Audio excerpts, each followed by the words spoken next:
Welcome to the Adam Rothstein Hockey Podcast. This is your podcast for all things hockey. On this podcast, we talk about past history to the modern day and what you can do to grow the sport. I am your host, Adam Rothstein. All right, let's get to the show.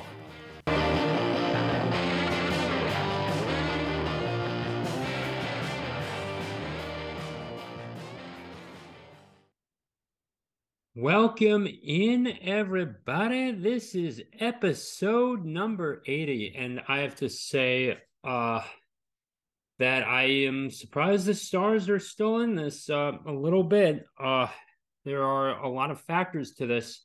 Jake Ottinger was actually playing on Saturday night, and now before I get into it, I want to give my thanks to the veterans, to those that are serving, and I want to wish all of you a very happy Memorial Day. So I'm grateful for their service. I'm grateful to be living in this country. I'm glad I can be talking about hockey on this podcast, or just in general. Period. So wishing everyone, all the veterans, a happy Memorial Day, those that are serving, and the families of those soldiers, both fallen and serving or retired, or that are veterans, rather. Let's get into it. So let's get into this. Let's see. So I will start by saying that Aiden Hill can only do what Aiden Hill can do. Unfortunately, it was not enough. So in the third period, we have Ty Dellandrea getting 2 goals, and the one thing about this is that there was no empty netter. There was no empty netter on this. Screen's all mixed up here. No empty net goal on this. It was just 2 standard. It was just 2 standards, rather, on that one. So there's that. Jake Ottinger, I think, if you had to tell me who I'd pick, I would have picked Wedgwood to be the starter, because Jake was not in this, was not in it for Game 3, and I'm like thinking, you can't do that too. And maybe Wedgwood would have still worked it out, or the Golden Knights would have won. Who knows? And yes, Game 4, he was in there as well. And I'm sorry, Game 3, Wedgwood was in there, and Ottinger was in there for 4 as well as 5. But maybe I'm too quick to judge on this, but I think Wedgwood should be looking for new opportunities. Personally, if I'm his agent, I don't know, depending on what the Coyotes are doing, maybe he could sign out there and get a decent paycheck if he wants to be the starter over there in Arizona, because they'll take anything at this point. A little bit of a shot to the Coyotes, but I had to. So this would begin with a Golden Knights lead, actually, oddly enough, and Babashev would get the first one in on a great deke to fool Ottinger, and he kept it on the ice. So he did not have to raise it. He didn't do a backhand wrist shot. He just kept it on and just then tapped it home, get it past him on the stick side. And I was watching this at Buffalo Wild Wings actually with a group of friends, and not much of a. And I think I've only been to B Dubs one other time, but to see it on television there was something odd. And I tried to get in on the, view this as well as get in on the Heat as well. And the parallels, but a little bit of a side note, the parallels between the Heat and the Golden Knights is that it seems like these two teams can't close it out just yet. And even though the Heat lost to a very, very, really upsetting way, I was glad I was out of the bar in Boynton as soon as I was. So there was that. But yeah, a little bit on that. Yeah, and there's that as well. So let's see here. So they take a 2-1 lead as well. They do get up there. And I think when you have it up at 2-1, even in a hockey game in the playoffs, you think you're gonna lock it down and everything. And that just would not be the case for them. Luke Glendening would get his second goal of the playoffs. We would have that. And I guess maybe I could bring my screen up in a moment to do this and just get this out for y'all.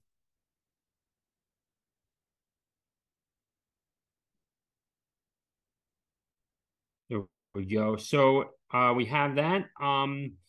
Going into the second period, we have Chandler Stevenson getting his eighth of the year, eighth of the playoffs, rather, this year. Then who else but Jason Robertson? Jason, the Robertson, if you will, gets his seventh off of Suter and Mr. Old Guy Joe Pavelski as well. So that was pretty good. And Ty Dellandrea would just get his second and third, and he wasn't really scoring much. And no one really talks about, and I think he's a little overlooked, but he certainly came out on top. But they force a game six. Dallas forces a game six. They're going to be in Dallas, but where's game seven going to be? In Vegas. So I don't think we're going to have. So there's been talks about the Eastern Conference, or any conference finals rather. That will it be a closeout, or is Dallas going to upset the Golden Knights in their fifth year of existence in this fashion, that they're going to be beaten when they were up 3-0? And another parallel to the Celtics and the Heat, that the Celtics might be able to do that as well. So it was looking into a parallel universe at Buffalo Wild Wings. Wanted to make that joke. So there's that. But do I think the Stars can get back to the Stanley Cup Finals for the second time this decade? You want to know something? Actually, yes. I know it's crazy, and I've criticized Jake Ottinger enough, saying that he had a terrible game three, and I thought, oh, brother, this is over. Maybe they'll have a gentleman's sweep, and we'll be out of here in 5 games, and we'll wait for this. But Vegas will have it, and it will be some great tourism for Vegas. This might be great tourism for Dallas at this point, because they're going to have home ice advantage, assuming they win this series, and then they get to go into Sunrise too. But it is, I'll tell you very much so, it is hot down in the South. And the Heat will certainly be on for the Stanley Cup Finals, whoever comes out of this. and it's more appropriate that this was a Sun Belt Final Four as well. So a little bit more on that. Uh, a little bit on Phil Kessel. I'm actually gonna stop the share now. Phil Kessel. He has been a healthy scratch, and there's a reason why Coach Chippy on YouTube has been making jokes about this. So apparently, Phil Kessel likes to eat a lot of glizzies, and glizzies are hot dogs. And the thing with that is that he's making jokes about Phil Kessel being up in the press box and they can't close it out. And it's like, and it's like, and it's like, and then he parodies Phil Kessel, and then it's like, maybe you should put your Stanley Cup veteran in the lineup. Yeah, you should get your veteran out of the press box, is what he's saying. And I sort of agree. Get him back in too. I mean, how many other people like Phil Kessel and Jack Eichel, and okay, we'll add Aiden Hill in this, are they're the names that come to mind when you think of talent, maybe legends or some player that the fans want to see. It does baffle me that they have not put him in the lineup. Put him on the fourth line. Put him on the third line. Give this a shot too. Give him a shot at the Knights, honestly. And apparently, and I think that is a bit of a mistake. This is the guy who has played, with glizzies and eating glizzies and essentially junk food, over 1,000 games. And if you want to ask him to clean up his diet, go right ahead. Okay. Now, how many fans want to go see the Golden Knights for Chandler Stevenson? Not many. I mean, has he sold jerseys? Yes, he has. But okay, who overall has sold the most jerseys between Aiden Hill, Chandler Stevenson, Jack Eichel, or Phil Kessel? It's Phil Kessel. He's got 400 goals. He has the Ironman streak. He's been through this all. He has earned his 2 Stanley Cups with Sidney Crosby and Evgeny Malkin and Marc-Andre Fleury, and you don't want to just take a shot on him at this point?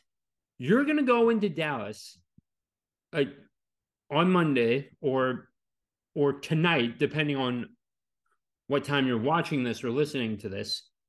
You're going to go into Dallas, and you're not going to. And I say just put him in at the fourth line. If you want to make him on the wing on the fourth line, go right ahead at this point.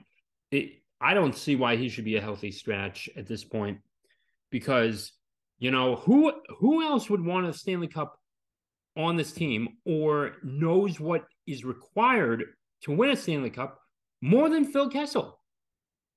And that goes for the coaches too in the front office, actually, oddly enough. Maybe it's not my place. Okay, actually it is. It is my place as a fan to say that I think Phil Kessel needs to be in the lineup. And you want to know something? He is certainly not the healthiest individual. Okay, you know what? Fine, say it. But again, I'll say it, is that he can be that support on the bench that they need. And being that teammate, but being a guy who has been that support, and when I did get on that bench and got into and actually had played games under my belt, I was a huge supporter. And that gave my team the motivation to go win. Because it does it does in a way inspire people, and it could be that deciding factor, that emotional factor too. Give him a shot. You know, give him a shot. I've got to say, I've got to admit that I think the Golden Knights can close this out. Oddly enough, and as I'm typing in here, and onto Google and just looking for what to talk about next. I mean, it's disappointing, you know, whether it was in Boston, Toronto, or Pittsburgh, seeing Phil Kessel, and his highlights and his 400 goals and his nearly 1,000 points in his time, and he's only 35 years old. Very few players could match what he did. And I think he deserves to be in the Hall of Fame. I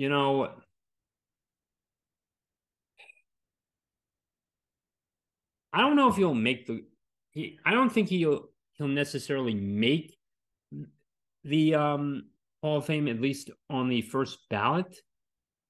Maybe, but and I could be wrong about that, because maybe he'll only finish with like 1,200 points or 1,300 points, assuming he plays, to 40 or past 40. And that is still more than most players ever get, by the way. But would it be enough over the course of his tenure? Just maybe. He's not going to be remembered the same way Alex Ovechkin was. And in baseball, I don't think he'll be remembered the same way Cal Ripken was at all, because maybe he was, Ripken was in there for more of a time, and he didn't miss the playoffs even though the Orioles really didn't get to the playoffs much, but that's another story for another day. Bruce Cassidy needs, Butchie, or Butch rather. I say, he's not in the event that he sees this. Okay, and me wearing the San Francisco Giants shirt, give Phil Kessel a shot. I am serious at this point, because at this point he wants it. I think he wants it more than you do at this point, because if you really wanted to push this to the limit, wanted to give your team the best chance, you'd get your veteran out of the press box and put him on the ice. Put him on the fourth line. In fact, I think he'd do great on the fourth line, because he's not going to go up against Robertson or Ben. And by the way, you could have closed this series out with Kessel, and now potentially you're going to be facing Jamie Benn, coming back after the 2-game suspension. You could have closed this out, and Jamie Benn could have been, taking a vacation in Miami, drinking pina coladas on the beach. But no, you decided, no, we can't play our healthy scratch Stanley Cup veteran.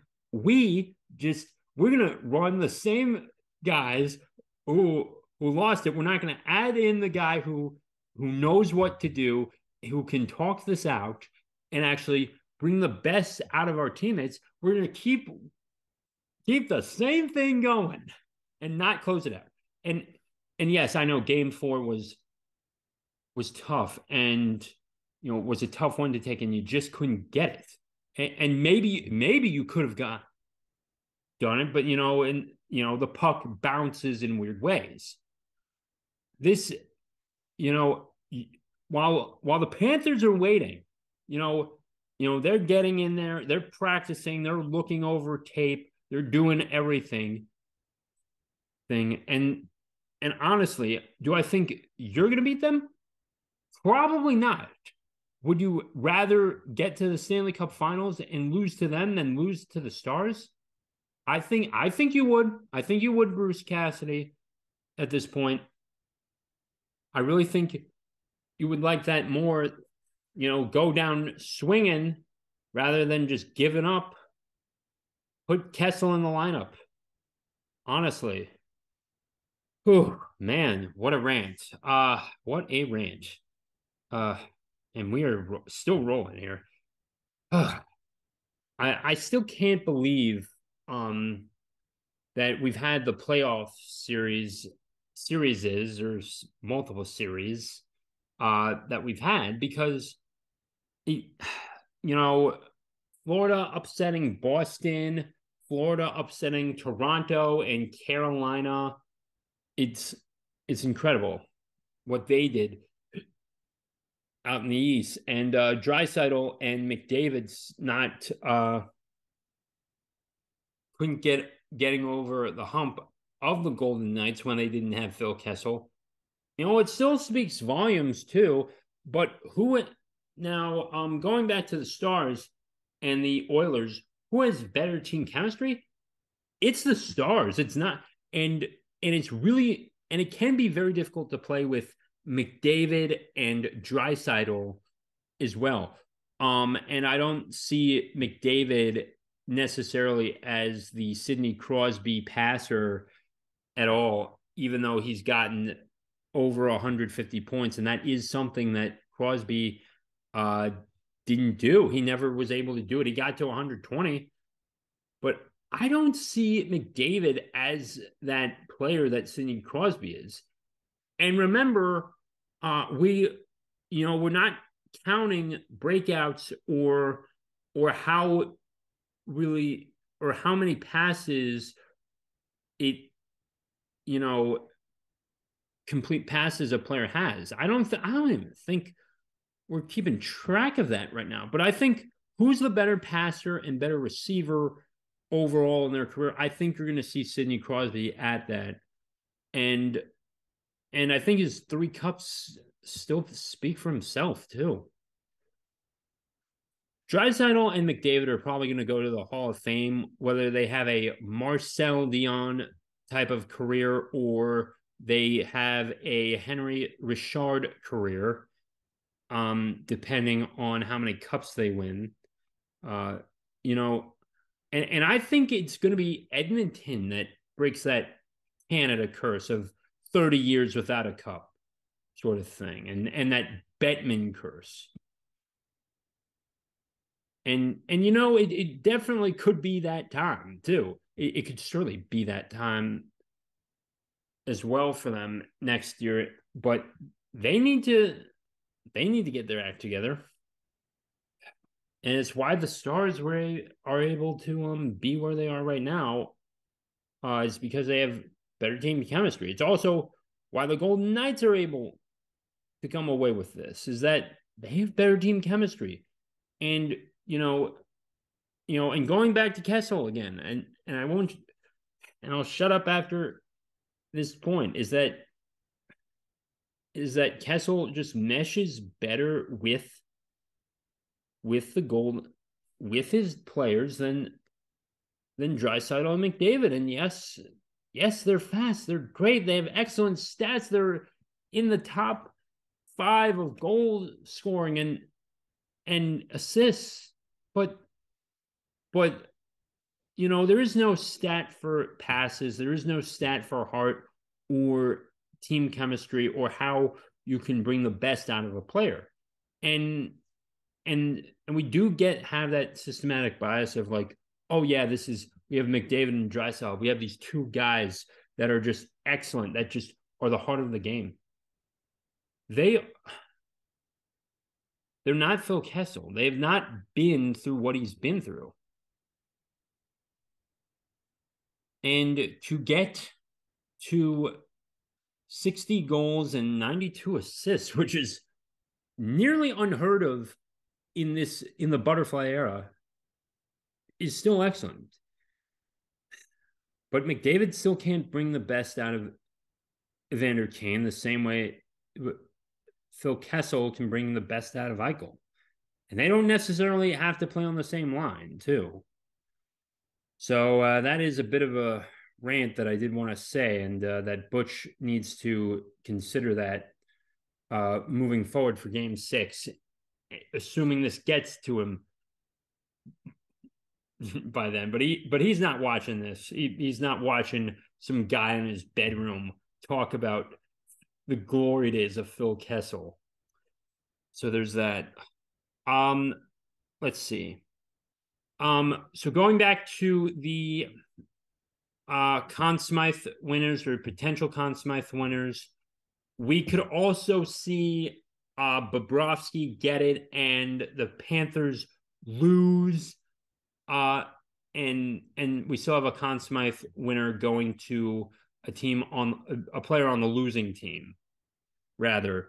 So I think that is possible that we